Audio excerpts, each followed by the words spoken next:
Yes.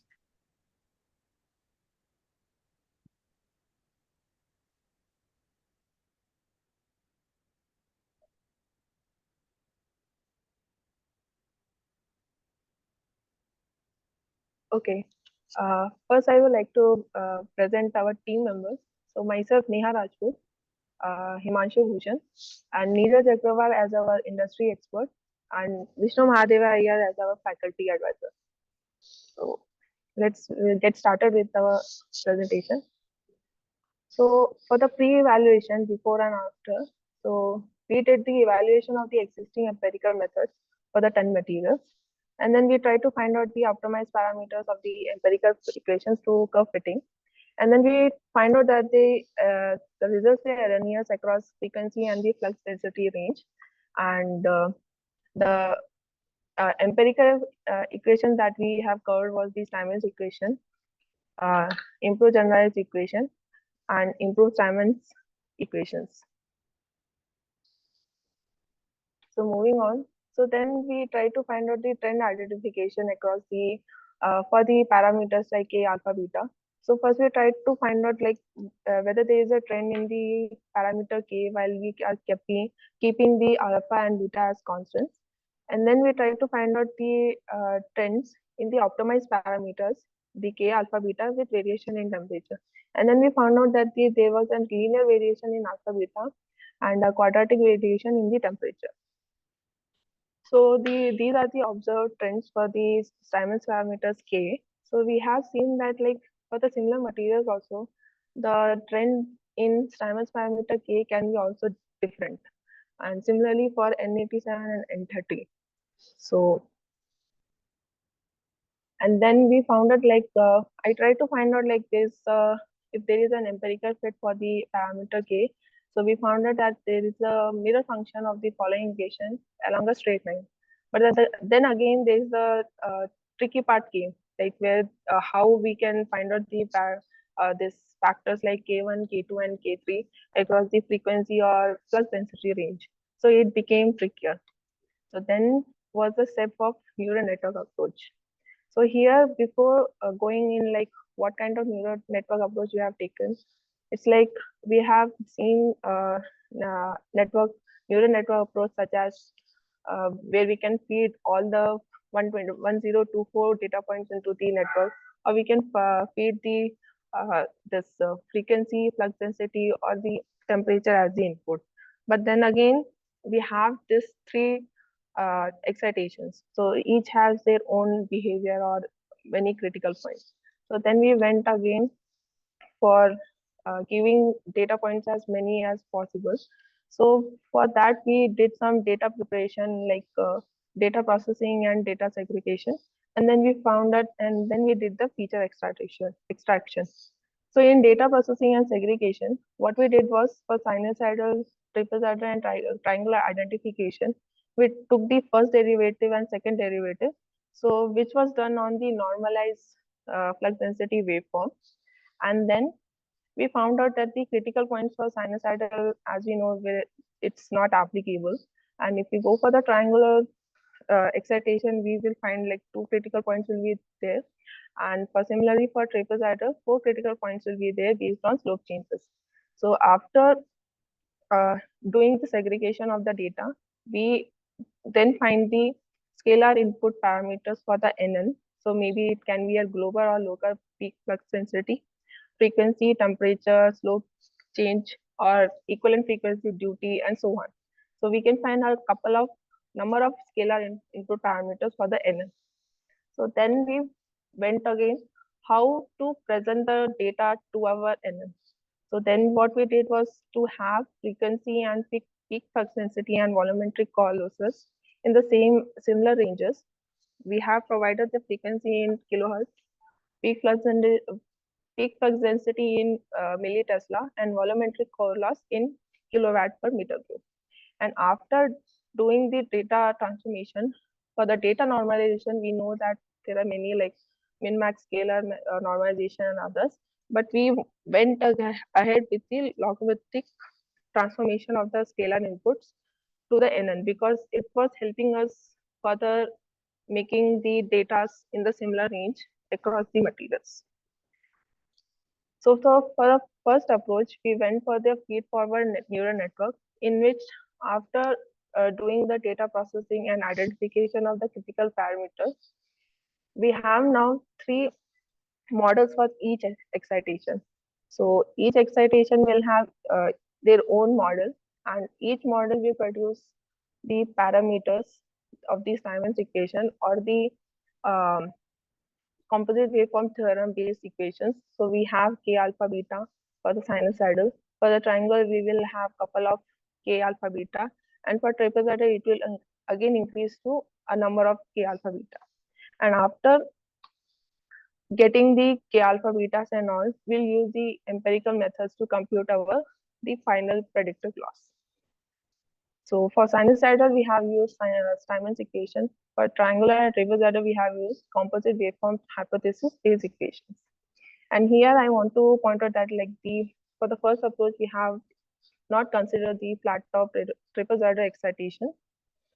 And then for the pre-evaluation, we have this results of for the using the first approach, and you can see we have the pretty, if we can say okay, results for the pre-evaluation testing. Next, I will like to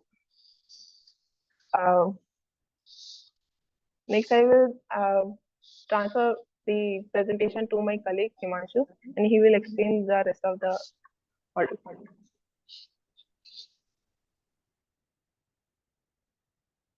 Yeah, thank you, Neha.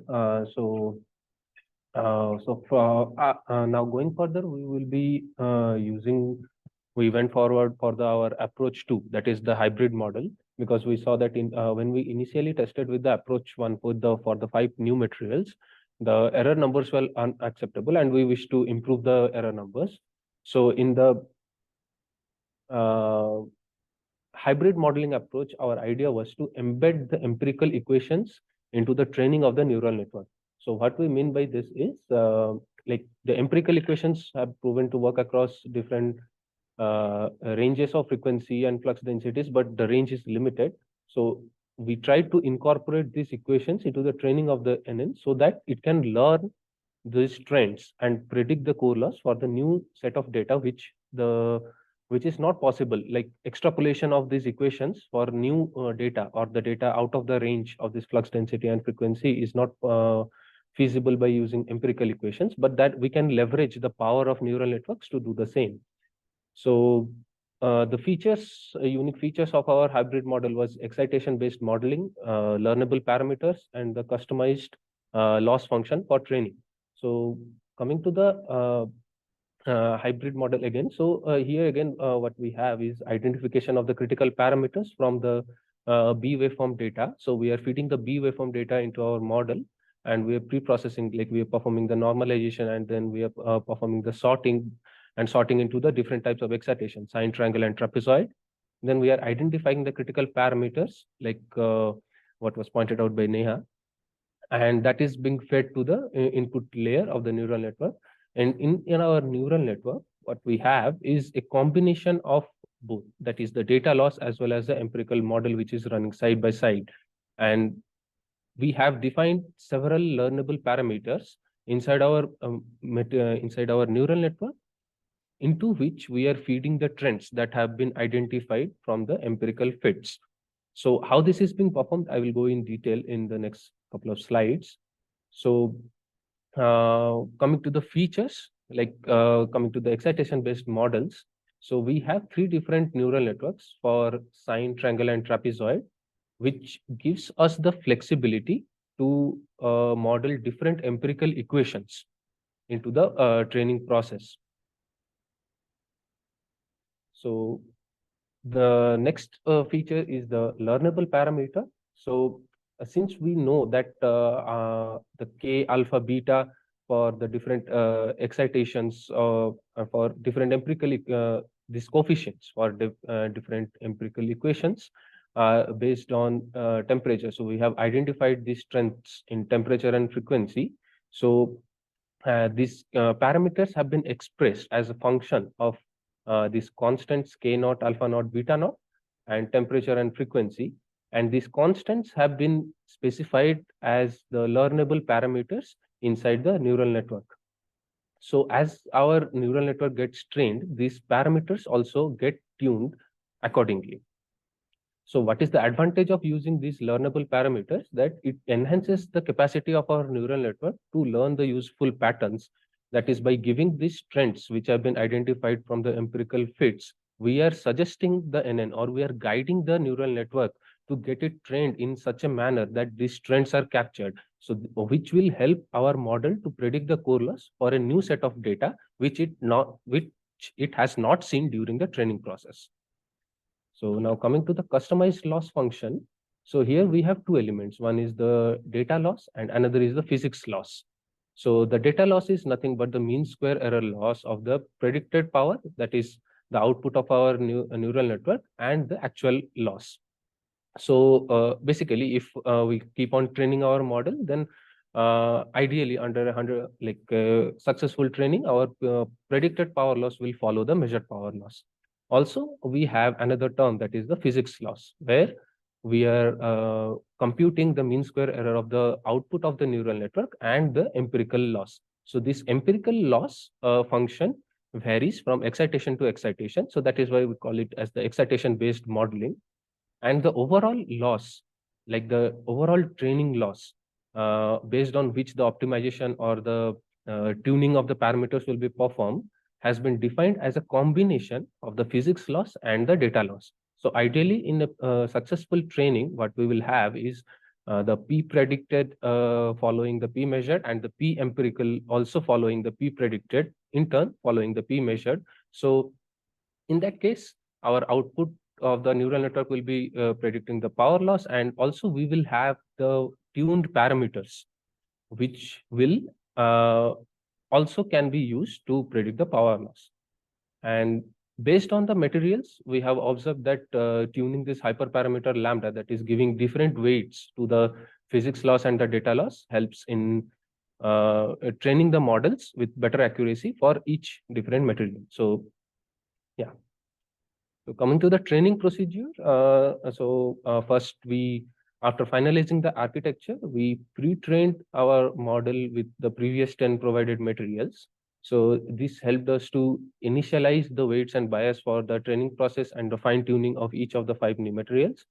And this also helped us to leverage the information or the common trends of the core loss behavior across the different materials.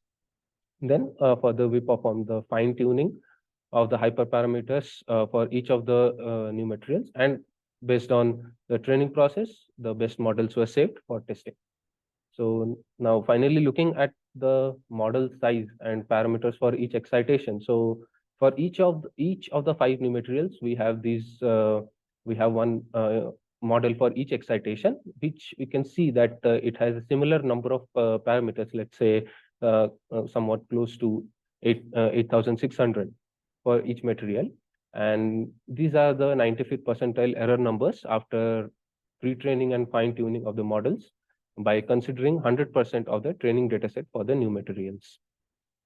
Now, next, what we aim to do is unification of the neural network models. So basically, what I mean by unification of the models is instead of having 3 different neural networks, we will have a single neural network which will effectively reduce the number of neurons, while we will be preserving the architecture of the hybrid model. That is, in our hybrid model, we have the empirical loss function, which is different for each type of excitation. So therefore, let us say we have a neural network with the largest number of parameters based on the trapezoidal excitation, and we have still we do the waveform categorization into sine triangle trapezoid, and we feed it into the neural network, and based on the waveform, some of the features, let us say the sine has less number of features, so the rest features will be ignored or will be kept as 0. It will not be considered into the training.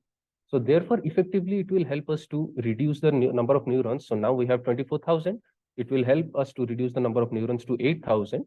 However, we will be running the hybrid models separately inside each of the neural networks based on the excitation.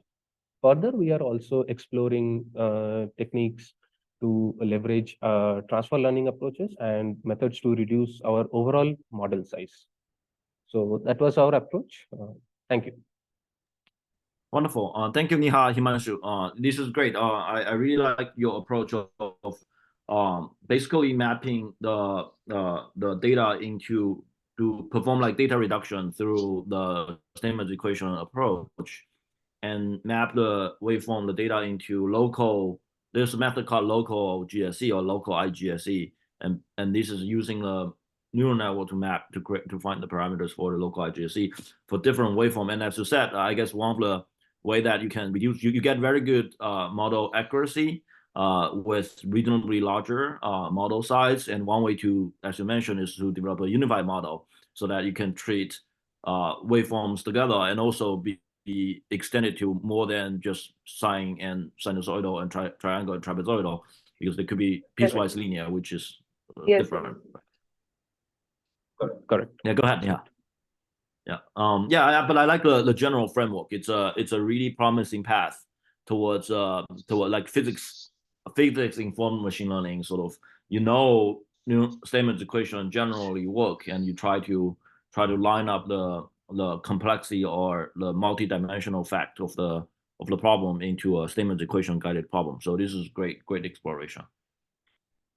Yeah, thank you. Yep. Any questions from the audience?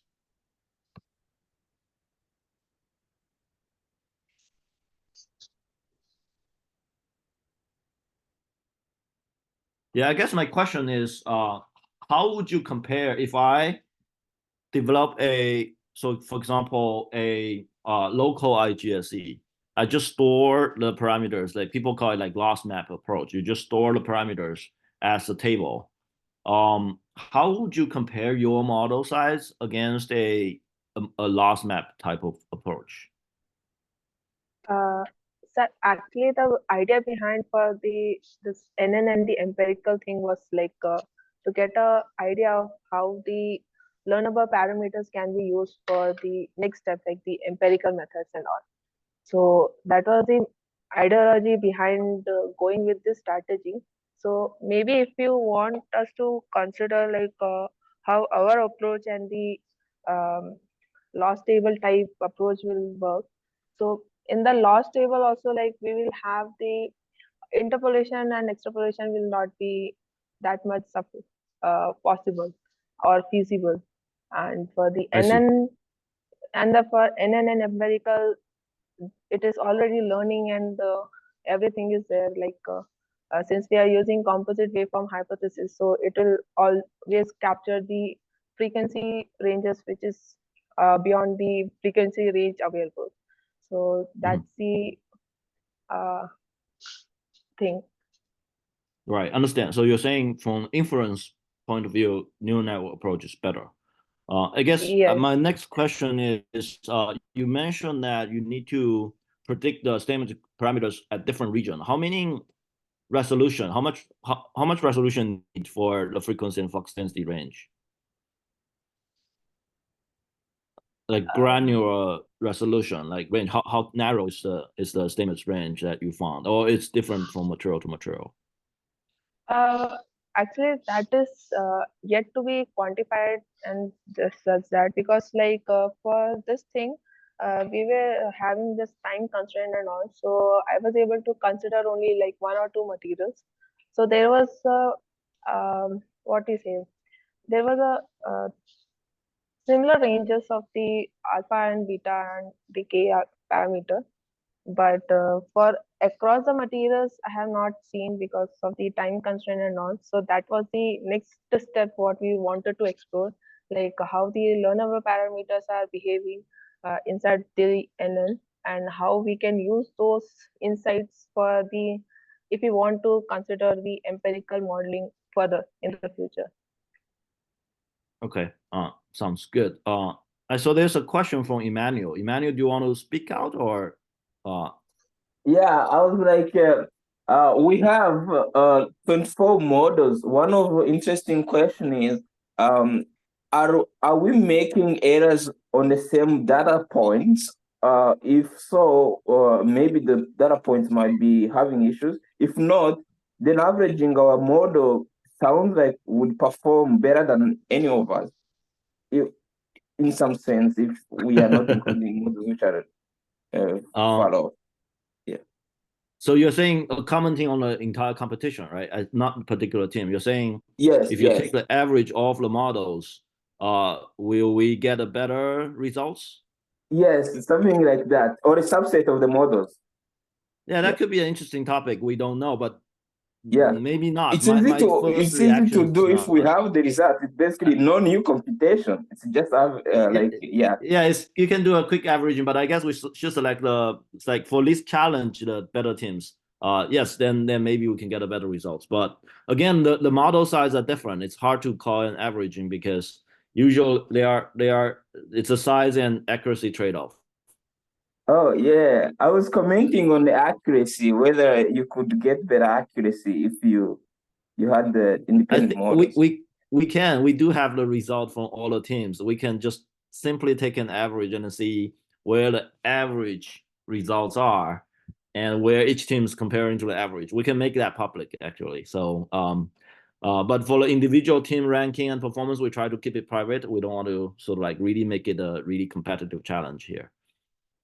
Does that make sense? Yes. Yeah. Okay. So then that's of course the end of this town hall meeting, and thanks for all the teams. We will compile the results. We'll segment the videos. We'll ask you for permission. If you and send it to you, share with you first, and then see if you want to make it public. And if you want to make it public, we'll put it on a YouTube channel so that everyone can read it, because there are a lot of very interesting insights here. But we respect if you want to keep your ideas and concept private. And as I mentioned in one of the email, I do see right now I even become more excited about the possibility of writing a 100 author long review paper, because there are just a lot of it's time for us to streamline some of the core concepts together, and then sort of like identify a few core challenges or future opportunities for us to develop together as a group. So we'll be in touch, and we'll put some more thoughts into it, whether it makes sense to write a report together as a community. Yeah, so regarding the competition, we are trying to push for APAC. So that means we probably will try to select the winners in the remaining weeks of January, and perhaps finalize our process early February. That's the timeline we're targeting. But again, as I said, like don't think too much about the challenge, just a challenge. The more important question, there are a lot of very important scientific questions laying behind, and we are growing this field together as a community. And some of the bigger tasks like MagNet GPT it will take many years of efforts from all of us. And we have to start from data. I encourage more teams to get into data collection and then create new challenges for everyone to tackle. Yeah, so without, I don't know if there are any other general questions, discussions anyone want to raise? And if not, we'll call the end of the town hall meeting and almost the end of the challenge, because the remaining part is just judging. But we'll be in touch, and if you have any question, you want to collaborate on any topics with us or with any of the other teams, please go ahead, and let's do it together. Thanks all, and that's the end of the MagNet town hall meeting. Thank you. See you. Bye-bye. All right, thanks. Yeah, Thanks thanks a all. lot, Minky, and the MagNet team for organizing this. It was a great experience. Thank you. Thanks.